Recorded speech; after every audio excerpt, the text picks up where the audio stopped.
विद्यार्थियों, 9वीं कक्षा की हिंदी क्लास में एक बार फिर से आप सबका हार्दिक स्वागत है। आज हमारा दूसरा अध्याय है लहासा की ओर। पिछले लेक्चर्स में हमने दो बैलों की कथा जो प्रथम अध्याय था उसको पढ़ा। आज हम पढ़ेंगे लहासा की ओर।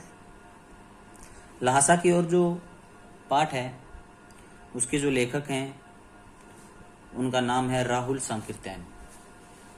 विद्यार्थियों, मैं आपको बता देना चाहूँगा कि राहुल सांकृत्यायन जो हैं वो एक यायावर किस्म के लेखक हैं। यायावर का मतलब होता है घूमने के शौकीन, जो एक स्थान से दूसरे स्थान पर नई नई विविध चीज़ों को जानने के लिए एक स्थान से दूसरे स्थान पर अमूमन घूमते रहते हैं।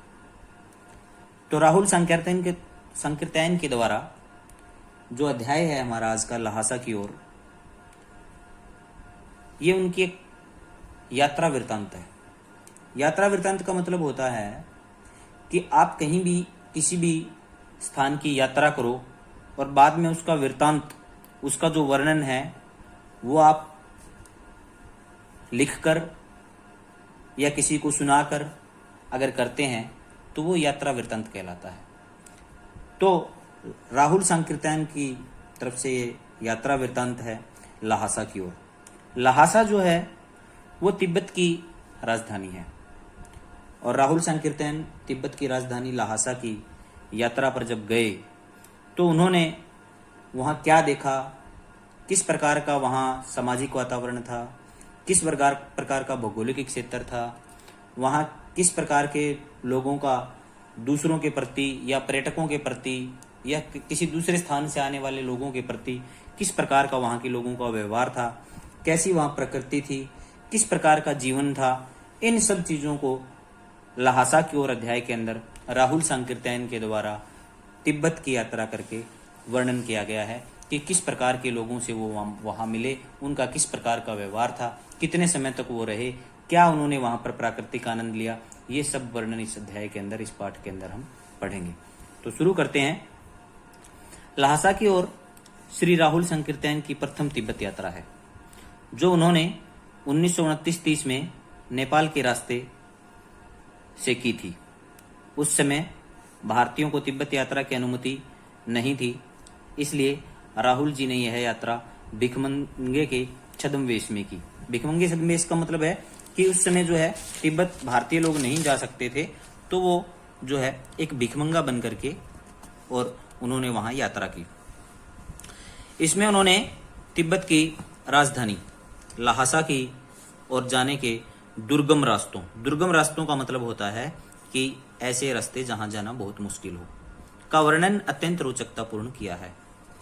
जब राहुल जी ने यात्रा की तब फरी कलिंगपोंग का मार्ग नहीं खोला गया था। ये फरी कलिंगपोंग जो है वो तिब्बत के अंदर एक जगह का नाम है, इसलिए भारत की वस्तुएं नेपाल होकर ही तिब्बत जाती थी। इसे सैनिक व व्यापारिक रास्ता भी कहा जाता था। सैनिक और व्यापारिक रास्ते का मतलब होता है जिस रास्ते से सैनिक जाएं और व्यापार भी किया जाए। मार्ग में स्थान स्थान पर चीनी सेना की चौकियां और किले बने हुए थे। चीनी पलटन के सैनिक रहते। पलटन का मतलब होता है सेना की एक टुकड़ी। किंतु आजकल वे दुर्ग गिर चुके हैं और इनमें किसान रहते हैं। स्थान स्थान पर चीनी सेना की चौकियां थी और किले बने हुए थे। किले या दुर्ग अगर हम कहें तो एक ही बात है, और उनमें किसान रहते हैं। आजकल वे दुर्ग जब गिर गए हैं तो उनमें अब सेना नहीं है। मार्ग में अनेक कठिनाइयों का सामना करना पड़ता है। वहाँ जातिगत भेदभाव नहीं है और न ही स्त्रियां वहाँ पर्दा करती हैं। तो मैंने जैसा कि आपको बताया था कि वहाँ की हम सामाजिक स्थिति के ऊपर भी नजर डालेंगे कि किस पर क्या क्या बताया लेखक ने। तो उन्होंने बताया कि वहाँ जातिगत भेदभाव नहीं है। जातिगत का मतलब होता है किसी भी जाति को छोटा या बड़ा समझना। तो उन्होंने बताया कि वहाँ पर जातिगत भेदभाव नहीं है और स्त्रियां वहाँ पर पर्दा नहीं करती हैं। पर्दा करने का मतलब है यहाँ पर घूंघट निकालना। वे आपके लिए निसंकोच खाना बना देंगी, वे चाय बना देंगी, वे यात्रियों की खूब सेवा करती हैं। परित्यक्त चीनी किले के चाय पीने के पश्चात जब लेखक आगे बढ़ा तो उन्हें राहदारी देनी पड़ी। कहता है कि लेखक जो है वो रास्ते में उन्होंने एक स्थान पर चाय पी और चाय पी करके वो आगे बढ़ गए। उसी दिन वे थोंगला के पहले अंतिम गांव में पहुंच गए थे। थोंगला ये भी स्थान का नाम है, जगह का नाम है वहां पर, कि थोंगला के अंतिम गांव के अंदर जो है वो पहले दिन ही वहां पर लेखक पहुंच गए थे। वहां उनके सहायक सुमति के जान पहचान के आदमी, सुमति जो है एक व्यक्ति का नाम है, और ये जो है वो सहायक थे, या हम ये कह सकते हैं कि जो लेखक हैं राहुल संकीर्तन उनके मित्र थे जिनका नाम है सुमति। भिखमंगे के वेश में होने पर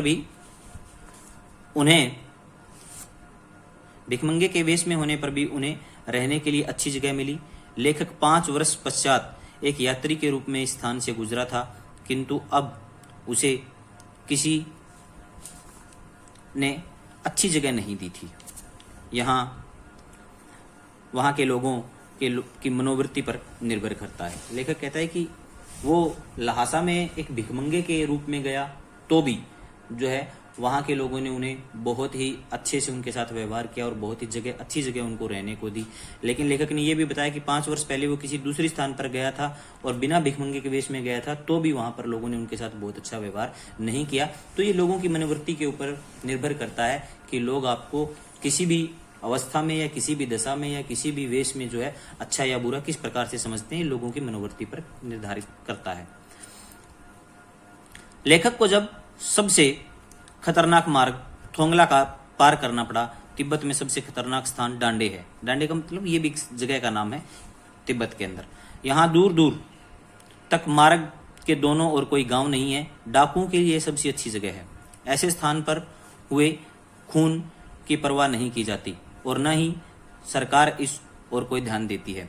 हथियार व का कानून न होने के कारण वहाँ लाठी की भांति लोग पिस्तौल व बंदूक रखते हैं। तो उन्होंने बताया कि तिब्बत के अंदर जो ना हथियार का कानून नहीं है। हथियार के कानून का मतलब है कि अगर लोगों के पास किसी भी प्रकार से जो है लीगल कहूंगा मैं कानूनी रूप से अगर कोई व्यक्ति जो है वहां पर हथियार अगर नहीं रखता है, गैर कानूनी रूप से अगर रखता है, तो भी लोगों के लिए किसी प्रकार का ऐसा कानून नहीं है कि उन्हें किसी प्रकार की सजा दी जाए। लोग जो है पिस्तौल को भी इस प्रकार से रखते हैं जिस प्रकार से जो है आम घरों के अंदर लाठियां रखी जाती हैं।